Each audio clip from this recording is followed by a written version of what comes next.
सबसे पहले नंबर ये रखा गया कि श्रद्धा, समर्पण, शरणागति पहली चीज है।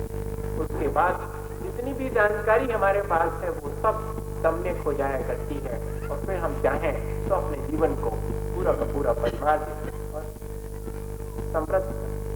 लेकिन ये चीज हमारे भीतर नहीं है, और उस वास्तविकता को भी हम नहीं समझ पाते हैं कि एक्चुअली सारी चीजें जिसको हम माया कह रहे हैं उसके साथ हमारा क्या व्यवहार है, जिसको हम ब्रह्म कह रहे हैं उसके साथ हमारा आत्मा और शरीर जिसको हम कह रहे हैं उनके बीच कोई भेद रेखा है, उनके बीच कोई संबंध है। पूरा जैन दर्शन, पूरा जैन धर्म, या मानिएगा कि कोई भी धर्म सबसे शुरुआत में जब वो शुरू होता है तब वो एक विज्ञान लेकर के शुरू होता है। हर धर्म का एक विज्ञान होता है, लेकिन आज तो विज्ञान का भी कोई धर्म नहीं। धर्म का विज्ञान तो ठीक है, लेकिन विज्ञान का भी कोई धर्म होता है, ये भी उतना ही तय है जितना कि धर्म का कोई विज्ञान होता है। भेद विज्ञान, वीतराग विज्ञान, तो कोई विज्ञान, science of separation, science of disunion, science of secret, science of penetration, कितने भी अर्थ निकाल लीजिए, इतना बड़ा साइंस है हमारे पास। धर्म का ये विज्ञान, how to separate the body and soul, कैसे हम अपने शरीर को अपने आत्मा से पृथक करें, पहला भेद विज्ञान। पृथक करें, जानना तो पहले आवश्यक, मानना भी आवश्यक। पहले जानेंगे कि ये क्या दोनों अलग अलग हैं, फिर हमें मानना पड़ेगा कि हाँ वाकई में दोनों अलग अलग हैं, और फिर उसके बाद हम कैसे उन दोनों को अलग अलग कर दें। कैसे कि दूध में से पानी को अलग कर देता हंस, वैसा हम कैसे हंस बन जाएं जिससे कि वो दोनों चीजें अलग हमें क्षण भर में दिखाई तो पड़े कि दोनों अलग हैं, हमारे व्यवहार से वो चीज झलके कि हाँ दोनों अलग। और दूसरी चीज साइंस ऑफ सीक्रेट, भेद का विज्ञान। भेद यानी रहस्य, कहीं कोई मिस्ट्री है, कहीं कोई छुपा हुआ है। ये दिखता है नश्वर, लेकिन इसके भीतर कुछ छुपा हुआ है जो कि शाश्वत है। हर क्षणभंगुर के पीछे छिपा हुआ शाश्वत जिसकी आंख में दिखाई देने लगता है वो भेद विज्ञान है। और जहाँ शाश्वत है वहां भी कुछ ऐसा है जो कि टूट करके गिरने वाला है, क्षणभंगुर। जहाँ वो द्रव्य को देखता है वहां उसको पर्याय दिखाई पड़ती है, जहाँ पर्याय देखता है वहां पर द्रव्य दिखता है। जहाँ अशाश्वत है वहीं पर शाश्वत भी है, वो उसको छोड़ नहीं पाता, और जहाँ शाश्वत देखता है वहां पर कुछ ऐसा है जो अशाश्वत भी है, जो टूट करके गिर जाता है। ये साइंस ऑफ सीक्रेट, ये सीक्रेट है। ये दो आंखें बाहर का दृश्य जगत बहुत अच्छे से देख लेती हैं, लेकिन देखने को है उसके पीछे कोई अदृश्य जगत भी छिपा हुआ है, उसको देखने के लिए ये वाली आंखें, उसके भीतर और कुछ है जो कि बैठा हुआ उस खिड़की से देखता रहता है। वो जो बैठा हुआ इन खिड़कियों से देखता है वो अदृश्य जगत को भी देख सकता है, लेकिन वो साइंस डेवलप होना चाहिए भीतर कहीं, साइंस ऑफ सीक्रेट और science of penetration, make to true. Penetration, हम कैसे उस चीज को अपन कहते हैं ना कि हम छेद करके, हम पार करके चले जाए, हम कैसे इस शरीर को पार करके और अपने भीतर आत्मा का दर्शन करें, कैसे हम इन सारी चीजों को भेद करके, कैसे हम इन सारी चीजों को पार करके और वहां तक पहुंच सकते हैं। ये तीन, और तीनों लगभग एक ही, इतना बड़ा धर्म के पास में विज्ञान भी है। मैं आपसे वो चर्चा कर रहा था, वो मैंने वहीं छोड़ दी थी, मैं फिर से आपको वहीं वापस ले जाऊं। एक भिक्षु था और वो हमेशा कहा करता था कि जगत तो पूरी माया है जो दिखाई पड़ रहा है, उसमें जरा भी वास्तविक नहीं है, सब काल्पनिक है। तो एक दिन राजा साहब ने उसको बुला लिया कि ठीक है, अगर सब कुछ माया है और सब कुछ अवास्तविक है, सब कुछ काल्पनिक है जो दिखाई पड़ रहा है, तो हम अभी देख लेते हैं, तय हो जाएगा कि क्या शाश्वत है और क्या वास्तविक है और क्या अवास्तविक है। तो भिक्षु ने कहा कि करेंगे क्या आप हमारा? कुछ नहीं करेंगे क्या? तुम मानते हो कि जो भी चीजें हैं वो सब काल्पनिक हैं, उनमें कोई वास्तविकता नहीं। हाथी तो काल्पनिक है, उसमें कोई वास्तविकता तो है नहीं, लाओ भाई हाथी लाओ। एक पागल हाथी लाया गया और मैदान में जो है पागल हाथी छोड़ दिया गया और इसको भी छोड़ दिया गया। मैं कहा करते क्या हो? कुछ नहीं, सब माया है, वास्तविकता कहाँ है उसमें? ना हाथी वास्तविक है, ना और सारी चीजें वास्तविक हैं, तो चले जाओ, कोई फर्क नहीं पड़ने वाला। वो बहुत घबराया। देखो कहना बहुत आसान है, लेकिन जीना बहुत कठिन है। माया कह देना, माया मान लेना, लेकिन उसको माया मान करके वैसा व्यवहार करना बहुत कठिन है। क्या छोड़ दिया उसको अकेले, अब वो हाथी दौड़े तो ये भागे, चीखे चिल्लाए कि बचा लो। उन्होंने कहा क्या मतलब, सब माया है, तुम ही तो कह रहे थे सब माया है, अब इसमें क्या रखा हुआ, वास्तविकता तो कुछ नहीं है, क्या हाथी थोड़ी तो मार सकता है, कहाँ वो वास्तविक कहाँ है। इसको तो दिमाग में आया कि तो गड़बड़ हो गई, हमारी चीज हमारे ऊपर आ गई।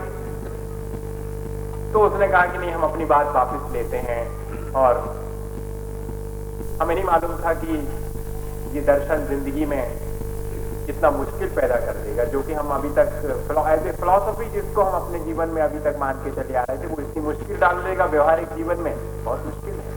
हमने धर्म को असल में सिर्फ एक दर्शन की चीज मान ली है, धर्म को हमने जीवन से बिल्कुल दूर हटा दिया, जबकि धर्म बिल्कुल जीवन की चीज है, वो सिर्फ कोई फिलॉसफी, कोई डॉगमा, कोई इस तरह का प्रिंसिपल नहीं है, वो तो जीवन है जो जीवन से प्रकट होने वाली। और जब ऐसा हम नहीं कर पाते हैं तो मुश्किल तो पड़ती है। उसने कहा कि मैं वापस लेता हूँ, अपनी फिलॉसफी वापस लेता हूँ और मुझे बचा लिया गया उसको। फिर राजा ने कहा कि देखो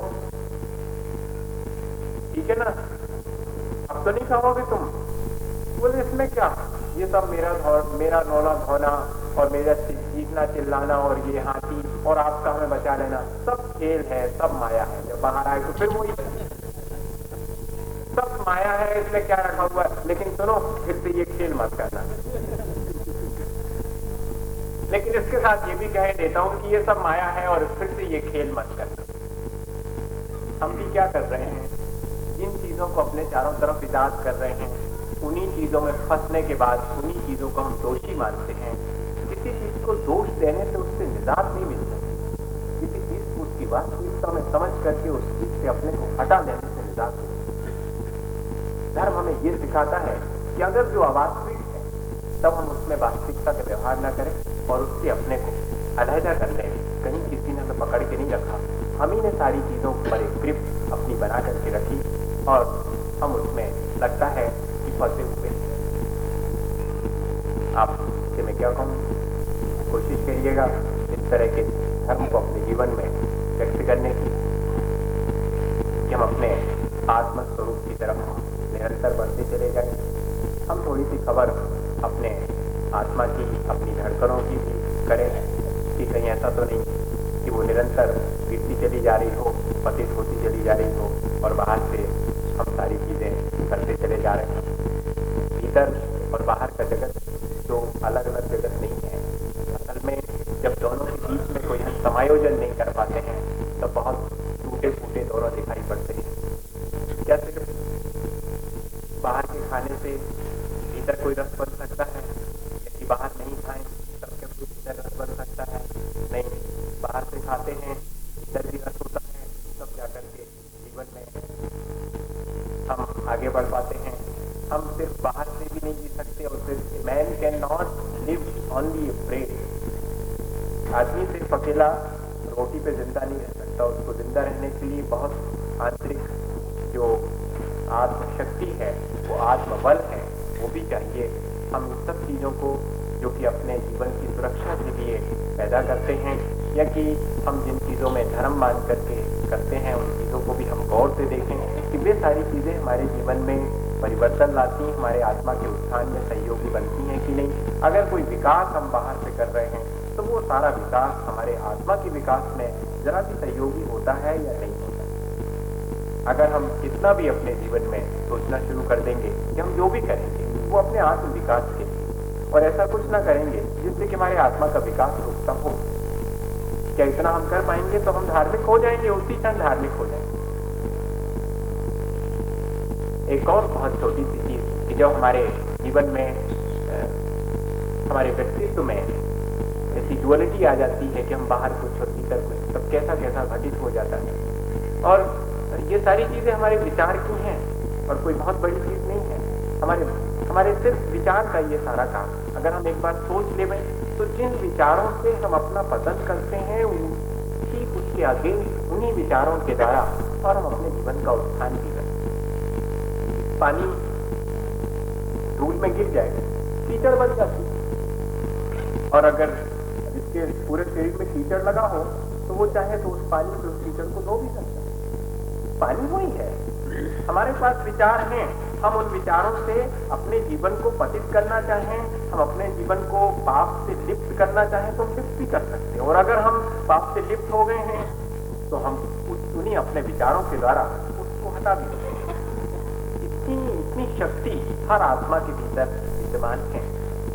अब सवाल यह है कि हमारा अप्रोच क्या है, हमारी पहुंच कहां तक है, हम कैसे अपने विचारों को आगे बढ़ाते हैं और कैसे अपने विचारों का लाभ लेते हैं।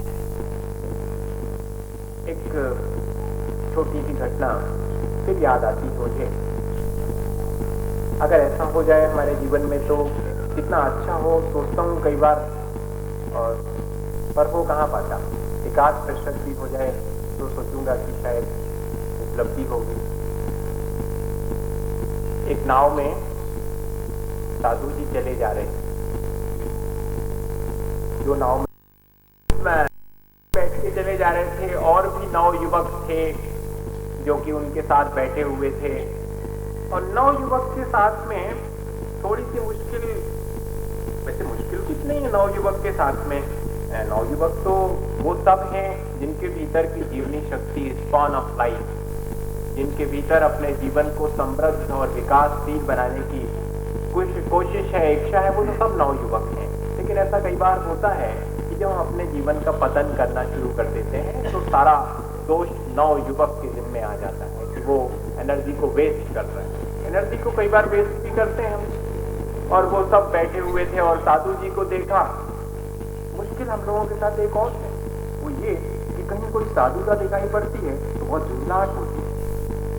क्यों? क्योंकि दिखता तो आदमी हमारे जैसा है, लेकिन यहाँ तक पहुंच कैसे गया और हम नहीं पहुंच पाए। सबसे बड़ी मुश्किल खड़ी ये होती और कुछ नहीं।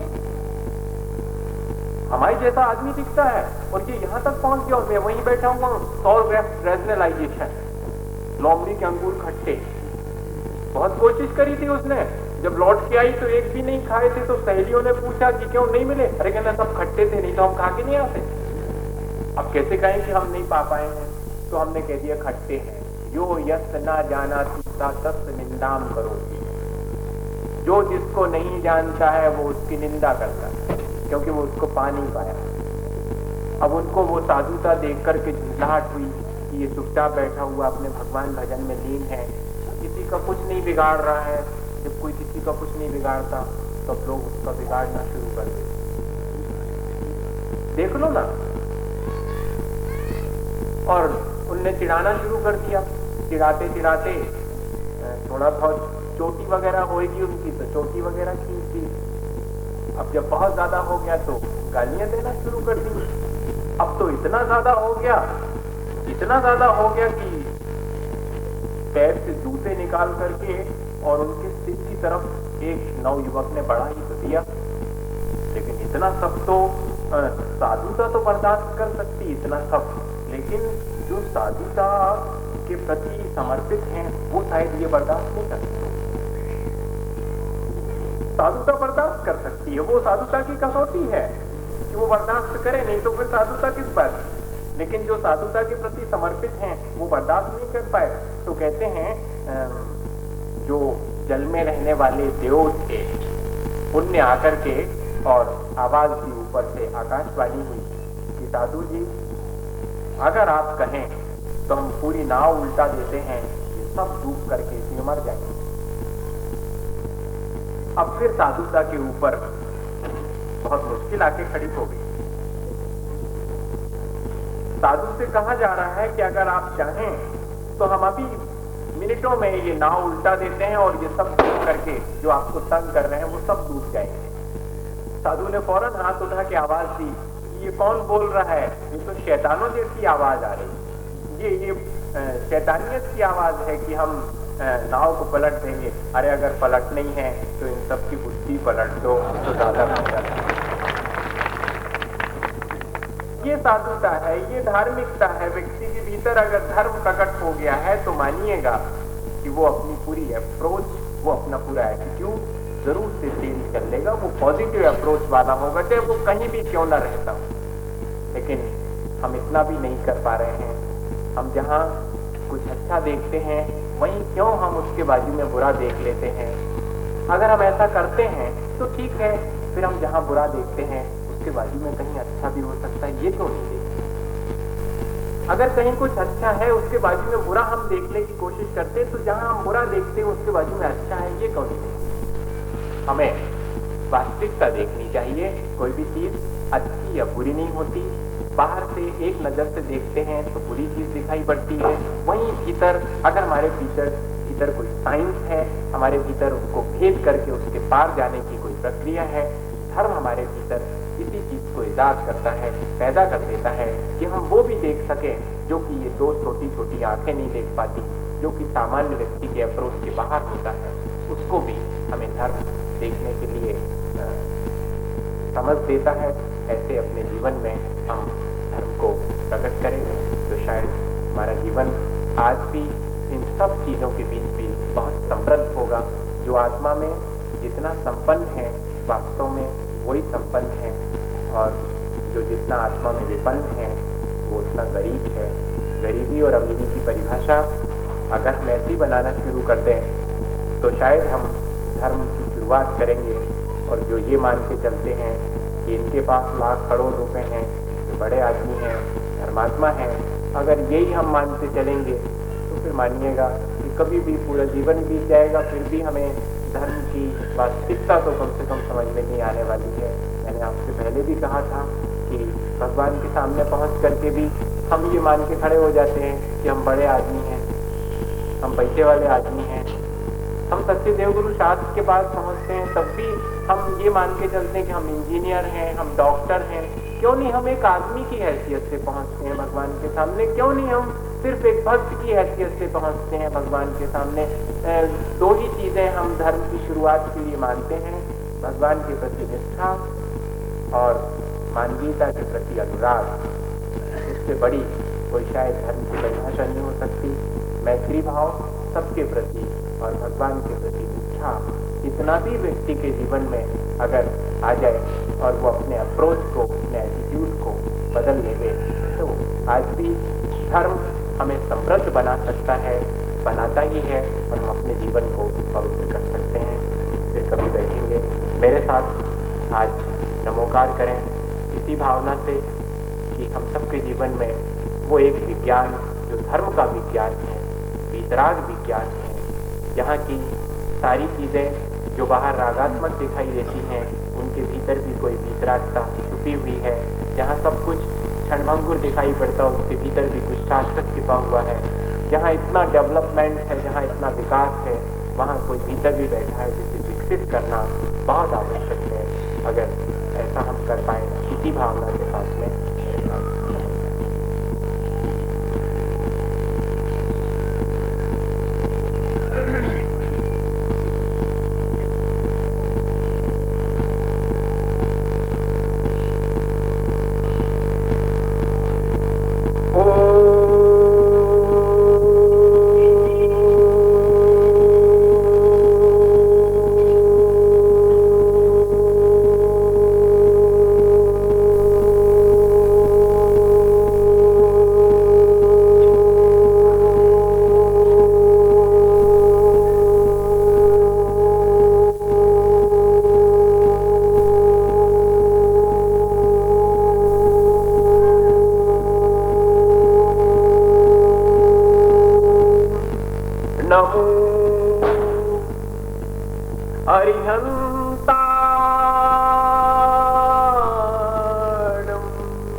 मंगलम केवली पन्नतो धम्मो मंगलम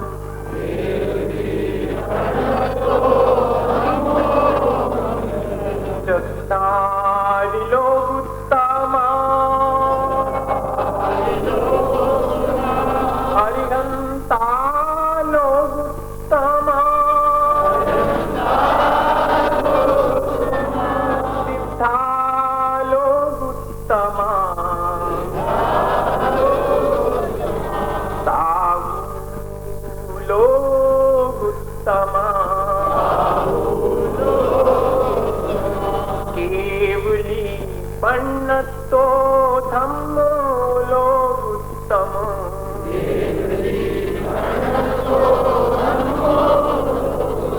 चत्तारि शरणं पवस्यामि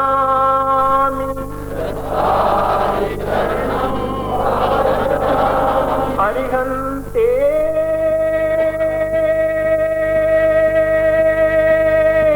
शरणं पवस्यामि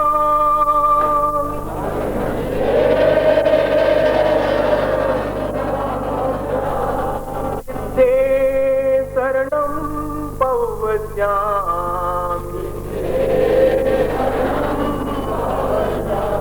साहु शरणं पवस्यामि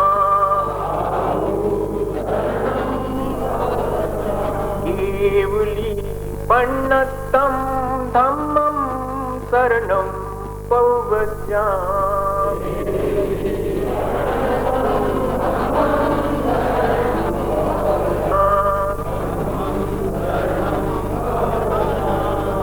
बोले आचार्य गुरु विद्यासागर मुनि महाराज की जय।